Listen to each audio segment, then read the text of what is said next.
Hey guys, God bless. I wanted to just take a minute, and on the last video, I talked about getting a foothold and a building and enemy and this and that. And I just kind of want to put it to something that you can relate to, something that you can see, and kind of explain the spiritual significance with the physical fight. So this is just a Google Maps screenshot somewhere in my area. I'm not sure where, but I just kind of picked something and if I was the enemy, how I would attack this?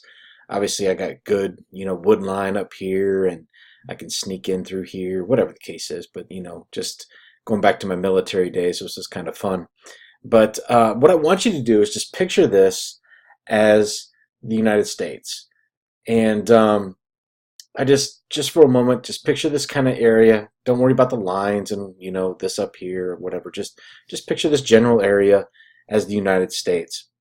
And what I talked about before in the last video, how we were in a spiritual movement. I think it was the latter rain movement, without looking at my notes. And obviously, we had Israel becoming a nation. We had Jerusalem becoming its capital. We had the tent revivals. We had the economic gain. We had all these things going on. Well, in the book of Job, it talks about how Satan comes to God, and God, bragging on Job, essentially says, "Well, have you considered my servant Job?" And I'm paraphrasing here, guys. I'm not reading the verses, but paraphrasing the understanding of the scripture. And Satan's like, "Well, yeah, but he's got a hedge of protection around him. I can't get at him." And this hedge of protection comes from godly living, prayer, and being a righteous person, living in God's laws, living in God's ways. And Job did. He was blessed greatly because he walked with God. And I often think of my mother. I know my mother's a very, very praying woman, constantly in prayer.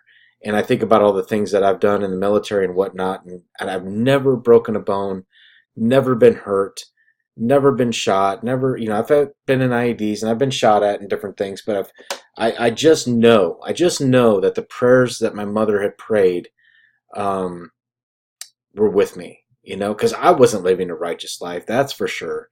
However, I know my mother and was a praying woman. And if you look at Mr.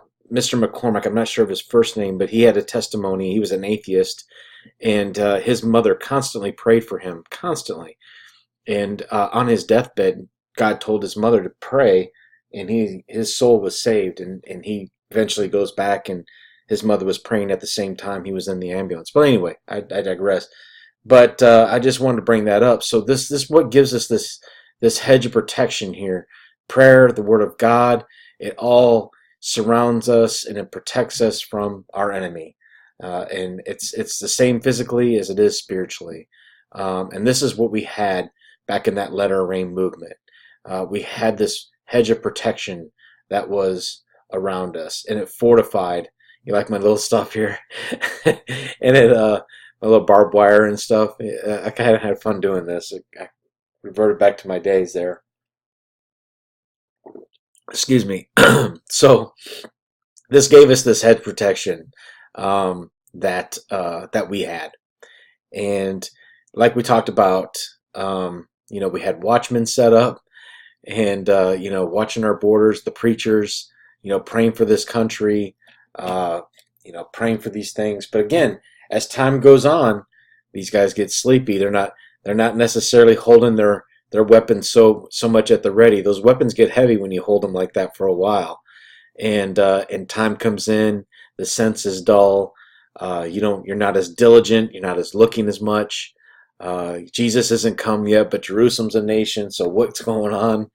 And these rifles drop a little bit, and the guy gets, he's got to stretch his arms out, kind of relax for a minute, drink water like I just did, and the security drops. Okay, the security drops, and the hedge of protection is kind of fading, essentially, and the enemy sees this. So the enemy sees this, and he plans his route. He plans with how he's going to get in. He picks out targets. I'm going to target the self-centered people. I'm going to target the apostate churches. I'm going to target the children. I'm going to target the lukewarm Christians. But first I have to get into the honey hole here. I have to get into the government. This is my primary target. If I can take this down, then I can follow on to these other entities, which takes me to, I didn't mean to pop that up so quick, but anyway, once I get this, I can go here, I can go here, and then I can get into food, and I can get in, their medical, education, the air they breathe, the technology, all this stuff, and I'll overwhelm it at that point. So one thing I failed to mention in the last video, the most important thing is it's called the decisive point, and that's where you know that you have taken over your primary objective, and the decisive point in the fight is where now the momentum is in your favor and not the favor here. So the decisive point, if you were going to take down this little area here, if you can operate out of this building, you can go here, you can flood here, you can have follow-on forces come through here and go here. So there's just different, depending on what these buildings, are or whatnot. But once you gain that building, then that's a decisive point. Then now the favor's in your fight, essentially. Okay, and follow-on forces can come in and flood that area. But the most important part is the breach. Okay, any military commander will tell you if you can get the breach into the building, into the foothold, if you can break the breach, then you can get in. And that was something I practiced as an infantry squad, and it was really difficult. The first thing you had to do was smoke. Lots and lots of smoke. And there's a little smoke grenade here. I don't know if you can see it, but lots and lots of smoke. The more smoke, the better. And what we would do sometimes, I don't want to get too into this military point, but you'd have like a feint. Like you might come over here and start acting like you're going to attack over here, but in reality, the big attack is going on right here. I don't know if there was a feint in the spiritual fight here for America. I'm not sure. But anyway, in the infantry world I was from, smoke is important because you're out there cutting this concertina wire, and you're out there trying to defeat that fence, trying to defeat that concertina wire. And once you open up that concertina wire, you mark it, and you mark it with tape, or you mark it with chem lights, or you mark it with a combination of everything, so that people know, the follow-on forces know how to flood and get into that area quickly. So the smoke is extremely important. I didn't mention that in the last video. That's the obscurity. That's the spiritual darkness. I should have wrote spiritual darkness in here, but that's okay. So you get this spiritual darkness, this fading, this sleep, this, it's this, like a genie coming out of the body, all that stuff. It's just that spell that's being put over the nation, all right? And that's the smoke. Let's see here. Next one. Then comes the breach. You get the breach, and you got your building here. You need to get that foothold. You need to get that first room. You need to get that corner of that building. If you can't go in the door, then you blow a hole in the side of it. Something like, you got to get surprised. And usually you get this 4-man stack. So these are the first fallen here coming in. The first fallen angels coming down here to take the government, to take this building over. All right, once we can infiltrate this building, all right, then we can exploit it. All right, so you have your breach going on, you got your smoke, you got your enemy coming in to take it over, and you got all kinds of buddies out here waiting to come in. All right, the whole spiritual mess waiting to fall in.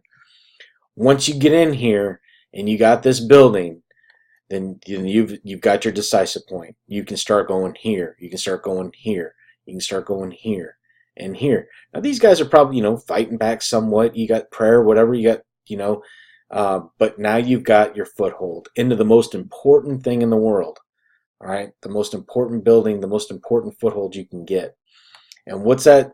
What you normally do at that point, okay, is you set up your command post. This is where everything's going to go down. This is where you're going to command and control everything from.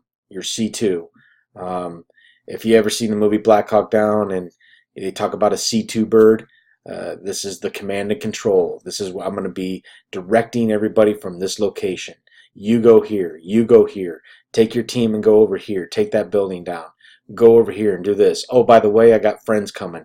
Hey, since we control this area, go down this group right here and take this building out. Once you get that building out, take the next one, and it just becomes a big flood.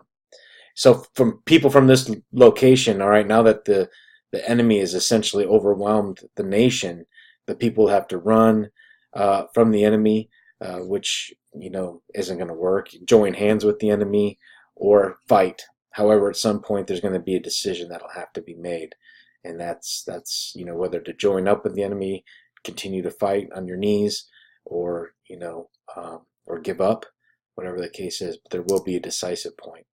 But anyway, just wanted to show that to you guys, and hope it helps you out. So yeah, I was kind of happy to do this. It's kind of fun. But take care. God bless you guys.